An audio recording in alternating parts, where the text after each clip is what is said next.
Hello, and welcome to another episode of the Tampa Bay Arts Passport podcast. My name is Avery Anderson. Thank you for tuning in today.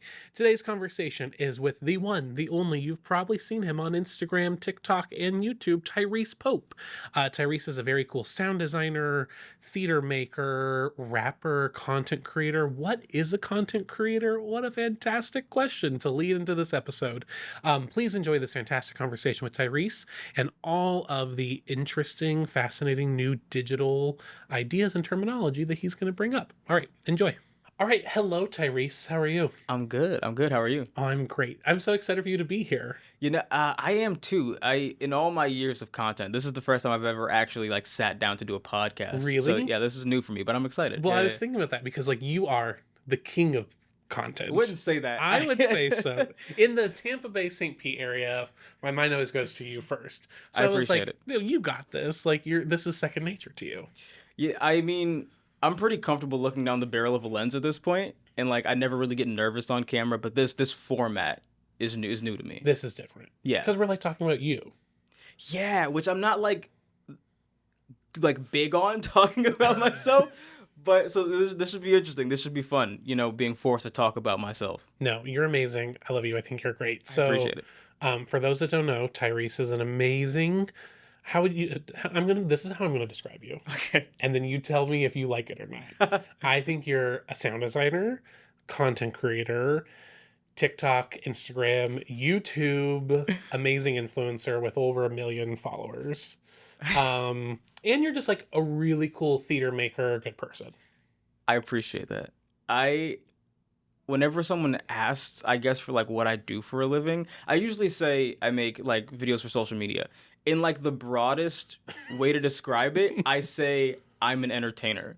Okay. That just seems the most broad way to, because I feel if I describe all the things that I do, it comes across as uppity and cocky and I don't want to come across that way. So I'll just be I make videos on the internet and I also work in theater sometimes.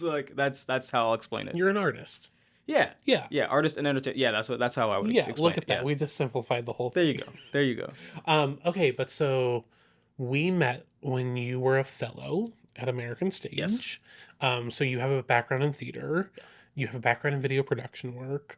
Maybe what are you up to now? What are you working on at the moment? We just closed Julius Caesar, which you did this video work. Video production for. Yeah. Jakira did sound. Yes. And you're about to do video and sound for.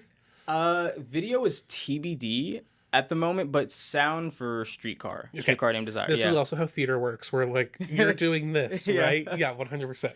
Yeah, video is TBD at the moment, but I'm 90% sure I'm doing sound for that. Okay, great. Maybe let's just start. What is it when we talk about sound design for theater? What does that mean? I would describe it as building the environment that the show takes place in. Any sound effects, any ambiance that'll come from the sound designer, and in some situations a good mark for a sound designer would be not knowing that there was sound design happening. You just kind of want to experience it and not notice it. It's if you're listening to a song, you don't want to think about the mix of a song. If you do, that means it's probably a bad mix. So I want people. I want the sound design to just feel like an authentic and real part of the show. And if you notice that it's happening, I probably did it wrong. And it probably took you out of the show. But yeah, just trying to build a world that matches the director's vision of the show is what I would describe the sound design. That's such an interesting way to describe it. Because with light set costume, right? You're visually seeing that and you're oh, that's what the costume designer did. Yes. But so to say you want to create a world that brings someone into it, that they get lost in that world, and it's an auditory thing that they can't even hear, is such a different perspective. Yeah, it's also weird whenever I do the production meeting, the first production meeting where everyone has a PowerPoint. It's yeah, this is what my costumes are going to look like. This is what I have for, scenic design. And I'm just kind of there and hey guys, it's going to sound good. I just kind of show up. I don't really have anything to present unless you want to see what the inputs and outputs are going to look like on the board. But yeah, trying to go undetected for the most part is I think where you want to like end up as a sound designer. Yeah. But it's also not just like the actual sound, but it's like the how the sound is used, right? You just alluded to like the board and the inputs and the output. And like one of my favorite things with sound design is like where is the sound coming from in the space and how Yeah. like all of those technical things Yeah. that happen in real time in the show, you also get to think through and work on. Yeah, and that's one of those things where it's like you kind of want it to be undetected. You don't want the audience to think about it too much. So like if a phone rings on stage and you want to localize that sound to where the phone is on stage, that's good. They're probably not going to think about it if it's coming from the actual place that it should be ringing from. If it's coming from a speaker behind them, Right. it might take them out of it. They might think someone else's phone's ringing in the audience. So those are the things that you kind of have to think about. Placement of sound does matter a lot. Yeah. When the actor turns on the radio and Yeah, you like hear the sound coming from the those radio. those little things matter. Yeah, speaker placement is all a part of sound design. Just having things feel authentic to an environment, basically. Now, how did you get into sound design? Is that a thing that you like you woke up when you were like 10 years old and you're like, I want to make sound? It was an accident. I've always like made music. Like I've been writing music since I was 6 and producing since I was 17. And I was doing a show at American Stage called The Dutchman, and Erica Sutherland was directing it, and she had asked me because she knew that I made music. She was my teacher in high school, but she knew that Which I made. also like Erica was half of everyone's teacher in high school. In the theater, that's like literally how it works. Sometimes you're like, Erica was my teacher. Yeah, that's my second mom. That's she's my mentor. She's more than a mentor to me, but she had asked me to make a piece for the end of the show. I had never made music for or any piece of sound for theater before. So that was my first go about it. She asked me to make to compose a piece for the end of the show. And I did. And like I was really proud of it. I thought it sounded really cool. I had never done anything like that before. And then they asked me to sound design an entire show after that, which was the Colored Museum. My God, that was so much work, but it was so rewarding afterwards that I'm still so proud of the sound design on that show because it was the first show I had ever fully sound designed. And then, American Stage just asked me to come back for a few more shows, and now I'm sound designing a lot of the shows at 620. So really, it just it wasn't planned. It just kind of happened, and now sometimes people ask me to do sound design, and that's kind of where I'm at. Yeah. I'll make noise for you. Yeah. So in addition to sound design, you are a videographer. Yes. And a content creator. Yes. Describe content creator. What does that mean? What kind of content do you make? I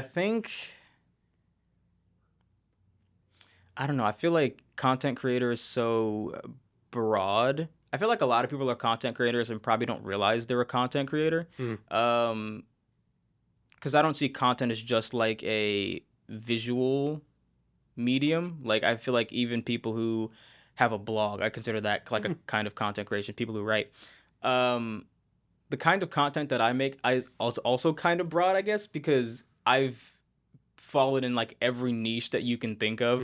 I started off when I was like 10 making videos of me dancing to Michael Jackson on YouTube. They're gone now. But I took those down. But yeah, I was like 10 at the time. And then in middle school, I was uploading like comedy skits on Instagram. And I kind of stuck with the comedy skit thing for a while. I was doing that all the way until TikTok like dropped in like 2018, 2019. Well, it was Musical.ly beforehand. And then it became TikTok.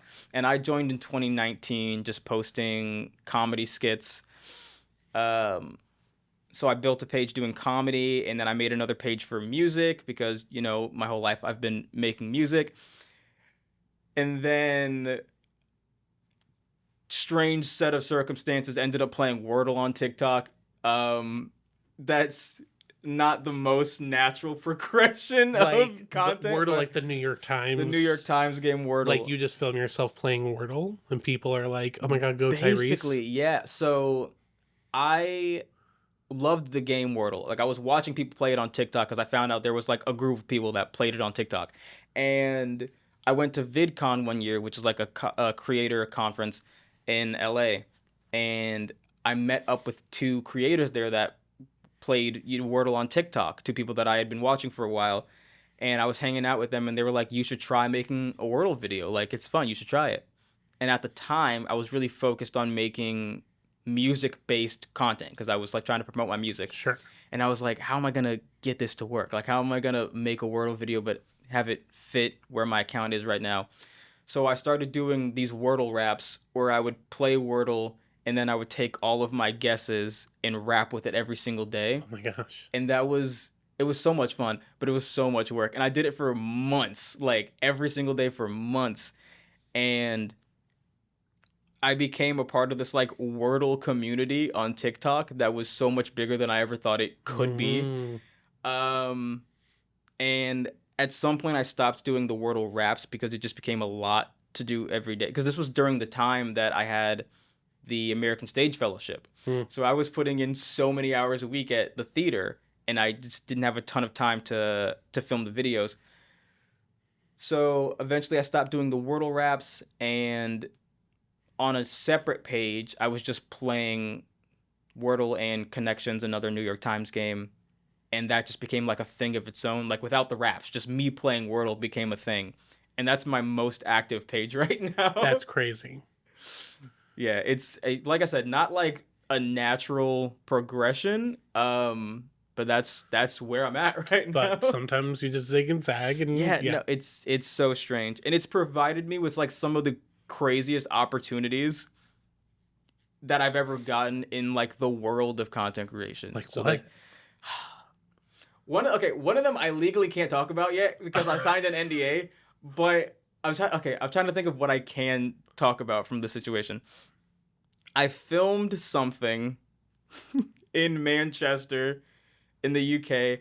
I don't know if I could say more than that. I can't say who for or what it was, but I filmed something in the UK. And I'm being pitched to a network for another show at the moment. That one I didn't sign any NDAs for, so I could talk about that. But I just got, although they didn't give me a lot of information either. I don't know what streaming platform it's going to or a lot of information about the show, but there's like it's like a logic-based puzzle-solving show, and they were looking at me to be one of the contestants on the show, and I just like filmed an interview with them. So fingers crossed for that one. But so this is the thing that I find interesting. Everyone over the age of like 30 thinks is so interesting is like, right, you posting videos of yourself at home playing Wordle has become like a money-making opportunity for you. Yeah. How, like, one, did you ever think that would happen? And two, like, for those that don't understand the world of content creation, like, how does that work? So, like, agents reach out to you, and now you have these deals. So, yeah, just give us the overview.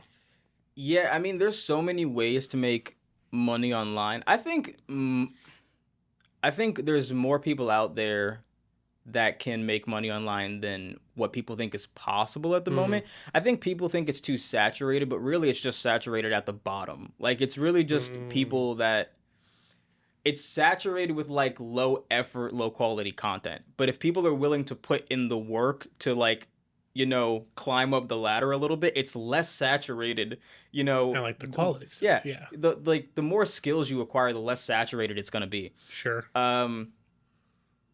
But I used to have an agent. They weren't good. I left them, and now I do everything myself, which is a lot of work, but it's way more worth it now. Now that I'm not giving somebody 20-25% of every single deal that I get.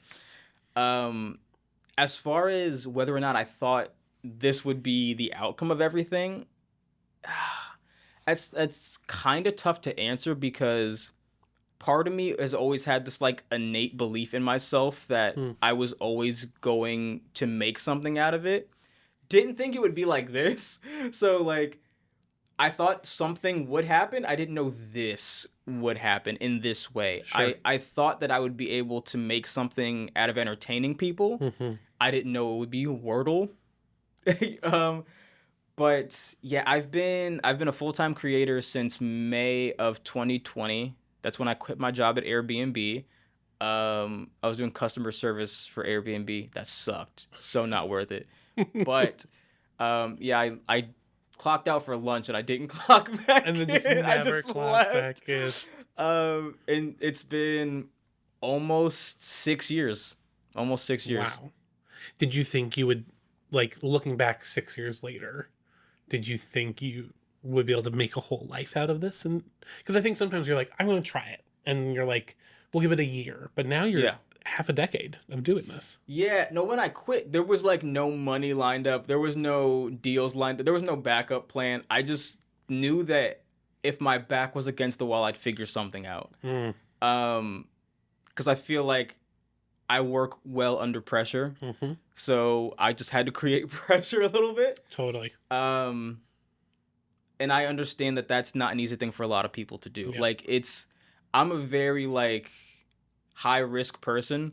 Like I'll take whatever risk, and not everybody is like that, and I 100% understand. 'Cause like it's not easy to like quit like a stable job. Well, relatively stable. I wasn't getting paid a lot of money at Airbnb, But you knew money was coming. but it was like I knew that a paycheck was Yep. coming. It's not easy to leave that and make literally $0. Yeah. Because TikTok also didn't have like a monetization program at the time either. So it was literally $0 coming in from content. That's not an easy thing to just stop getting paid and do another thing. Which is, the thing about social media, trying to make it full time. You're not guaranteed a check like ever. So it's tough to make something out of it. But again, I just had that innate belief in myself that something was going to happen.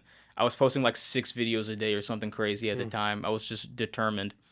But yeah, 6 years later, here we are. Congratulations. Yeah, thank you. That's kind of the artist life though, right? Like a check is never really guaranteed. Yeah. Where like, and I've not met many artists that do it for the money, right? You're like, this is my passion. This is what I'm naturally drawn to. And I'm just trying to make a life out of it, you know? But I think there's something to say when your soul just knows, like, this is not for me anymore and I got to move on. And like, I don't have a plan really, but I know I just have to jump both feet forward, leap in and just see what happens. Yeah, I mean, I'm definitely luckier than most in the sense that I knew from a very, very young age what the plan was. I knew that the plan was to entertain since I was like 5 years old. I knew the goal was to entertain. It's just the medium in which I did that has changed throughout the years. But I always knew what the end goal was. And like some people figure it out at 30, some people figure it out at 45. Like that's fine too. Like I was just lucky to know. A lot of people, they go through school, they go through college, and then they figure out I was in the wrong major. This isn't even what I want to do anymore. And I mean, I dropped out of college, but that's fine. It's fine to figure it out later. I, again, was lucky to just know. And I was able to act on it at a young age because I just knew. Some people don't get to start until they're 43 years old. And like, that's fine. Yeah. Yeah. I love that. Okay. I wanted to ask about your rapping videos. Yeah. You're a rapper. Yes. Yes. We can just say that. How does I want to know how your mind works when you're because you created them out of nothing, basically. You're like, here's 4 words and I'm just going to mix these together. So how do you approach that? How does your mind work? Man, I wish I could explain it because I've been writing I'm 26. So 20 years now I've been writing, and it's kind of hard to explain the process. Sometimes I'll literally just wake up and I'll just have a bar in my head and I'll just write it down. Oh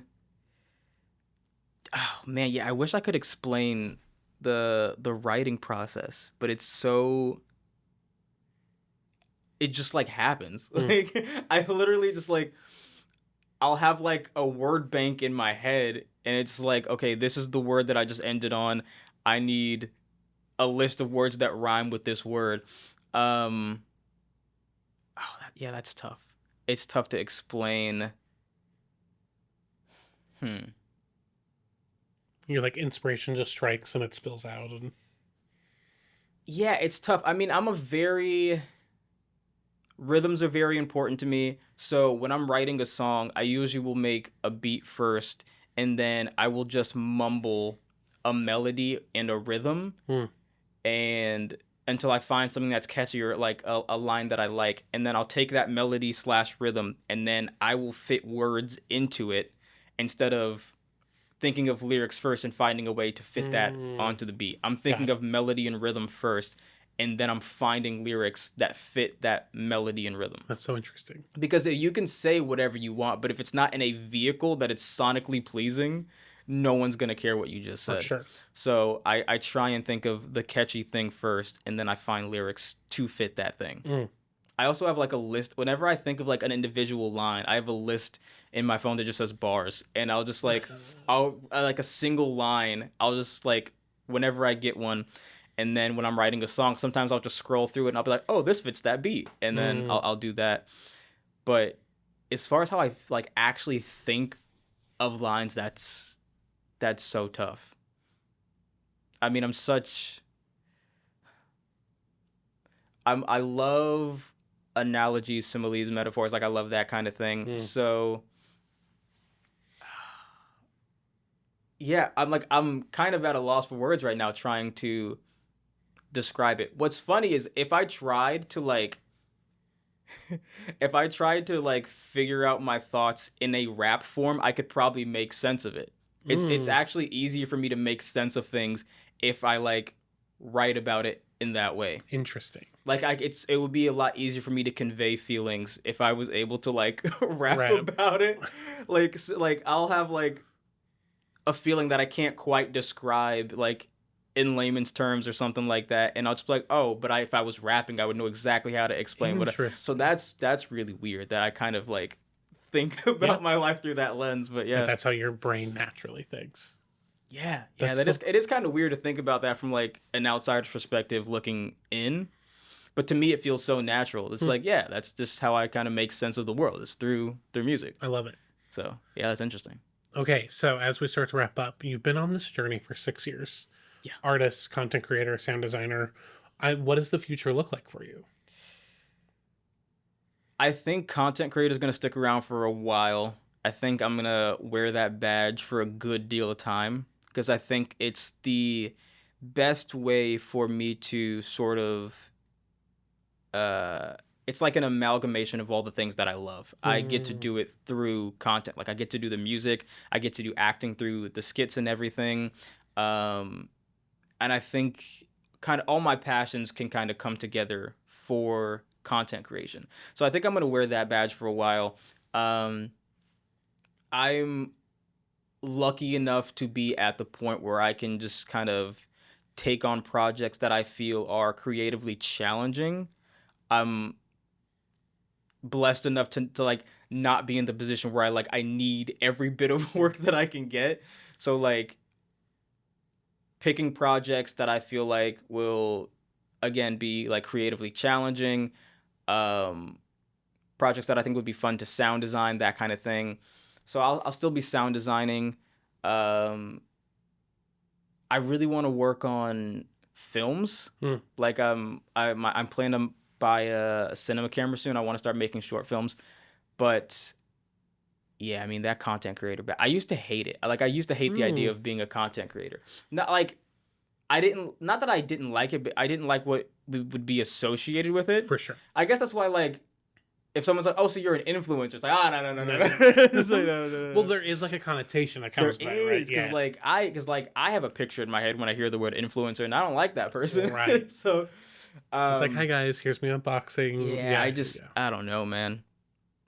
I feel like, yeah, I would never refer to myself as an influencer. I'm never really offended if somebody calls me an influencer Hmm. because that's just what they perceive this whole world as. But I'm definitely a content creator, and I will be for the foreseeable future. I think it's so new still, and I think it has so much more room to like Totally. mature into something.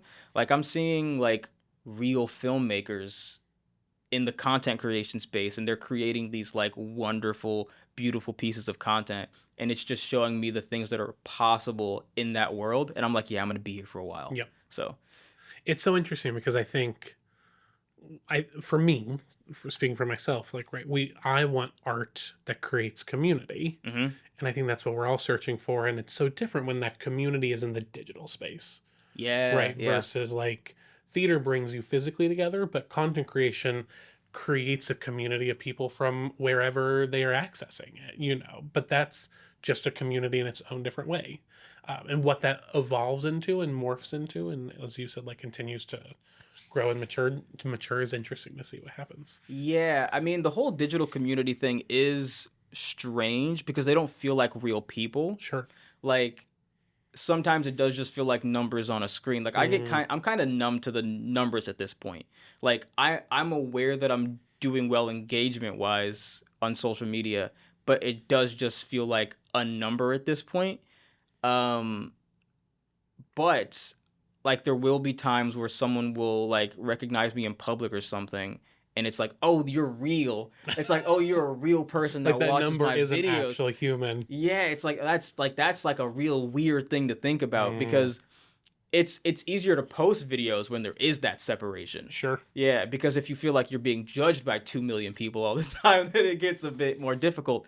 But I mean, I've only ever had really good interactions with people who have like come up to me in public, but it is that weird switch that flips, and it's like, oh, there's real people that watch me. Yeah.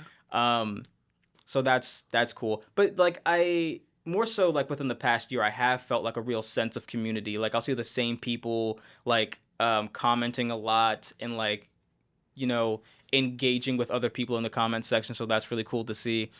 But yeah, it is a very different sense of community than the theater world because Sure. I've gotten to see both. They both have, you know, their pros, but it is a lot different. Yeah. A lot different when it's just numbers on a screen. Totally. Have you ever had a hater?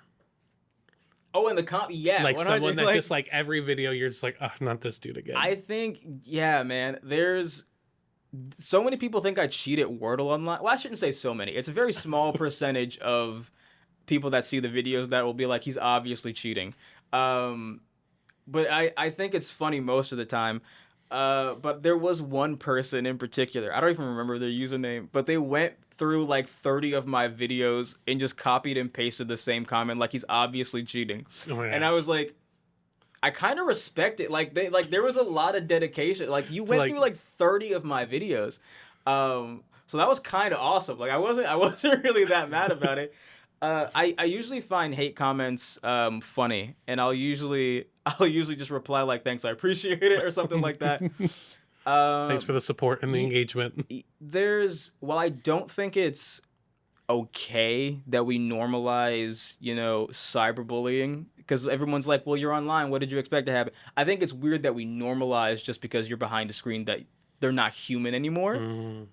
But to that same extent, I do think if you are, you know, going to be someone who wants to develop an online presence, it's going to come with people not liking you online. Yeah. You're going to have to develop some type of, you know, thick skin. You're going to have to let things roll off your shoulder. And like I said, I've been on the internet for 16 years now. It doesn't bother me anymore. Yeah. Like every once in a while, someone will say something so specific. It's like, I kind of believe their hate guys. Like there's so much, like, oh, that one hit. So much thought went into this. But yeah, for like 99% of the time, like it's whatever. It doesn't bother me. But I've definitely had those comments, but it's fine. It's whatever. My gosh. Okay, let's end with some rapid fire questions. Okay. That I did not tell you in advance, so this is going to be fun. Okay, so first up, I would love to know if you could collab with anyone or any brand, who would it be and why? Ooh. Okay, if I could collab with anyone right now, it would probably be a rapper / content creator named Connor Price. He's crushing it in like the rap social media game right now, and he's kind of pioneered a lot of that movement. I would love to hop on a song with him for sure. Okay, When you wake up in the morning and you're like just getting going, what is the first thing you do? After walking my dog, the first thing that I do is open Wordle. Like that's first thing in the morning, just like bright-eyed, bushy-tailed. I'm just on Wordle.com. Yeah. Right to Wordle. Yeah, straight to it. Um, and then last one is there any video that you've been like working on for a while that you're like, this is the one I'm trying to make work, or something you want to tease? There's a video that I want to make with my friend Kenny Haller, one of the people that got me into playing Wordle. We both want to make a video, a YouTube video. It's like going on the longest train ride in America, and we want to go on a train from like Miami all the way to Seattle. I think it's like a 30-hour train ride or something crazy. But we thought that would be a really dope video, just like doing the longest train ride in America and just like documenting that experience. I think that would be sick. It's like way longer because so I was in Seattle and I was going to Oh my take that train God. down to Miami, and I booked it. And then I was like, wait, like you could go like down the coast over, and it was going to take like days. And I was like, maybe if I could afford like one of the little rooms Oh, for like see, days, but I was like, I'm not sitting in coach for like 4 days. So I just think we slowly. I don't know what would be a better video, doing coach or getting a private room. The room all the way. Like that would be more comfortable, but I'm trying to think of like with someone, I don't know what someone would rather watch. I have no idea. I mean, you could do both, but Because people love seeing for like the your own first class, sanity. like people love seeing like the first class I flight don't even need videos. first class. I just need because like a little roomette, I'll share it with Gotcha, gotcha, someone. gotcha. But that would be such a cool trip. I'm still down to Kenny. I'm so down to do this video. Let's make it happen. Okay, yeah. All right. Thank you so much for coming on today. Thank you. Please follow Tyrese. I'll tag you in all the things so people can find you easy. And just thank you so much for coming on and being cool. We appreciate it. Thank you. This was so much fun. All right. Thank you again so much for listening. Tyrese, thank you for coming on. If you have ever thought about making a living on Wordle videos, let Tyrese be your inspiration that like, hey, when you build community and when you find what people are interested in, look, being an artist, you can make your way as long as you have passion for it. I hope this episode inspired people to maybe see content creation a little differently, to see what digital community looks like in a different way. As Tyrese said, this is a vastly evolving, maturing, changing landscape. So as it continues to grow, we'll continue to grow with it. Follow Tyrese. Check out Streetcar Named Desire that Tyrese is sound designing at the studio at 620. And continue to like, follow, subscribe, or even hate mail the Tampa Bay Arts Passport podcast. We love your engagement no matter what form it comes in. All right. Thank you so much and talk to you soon. Bye.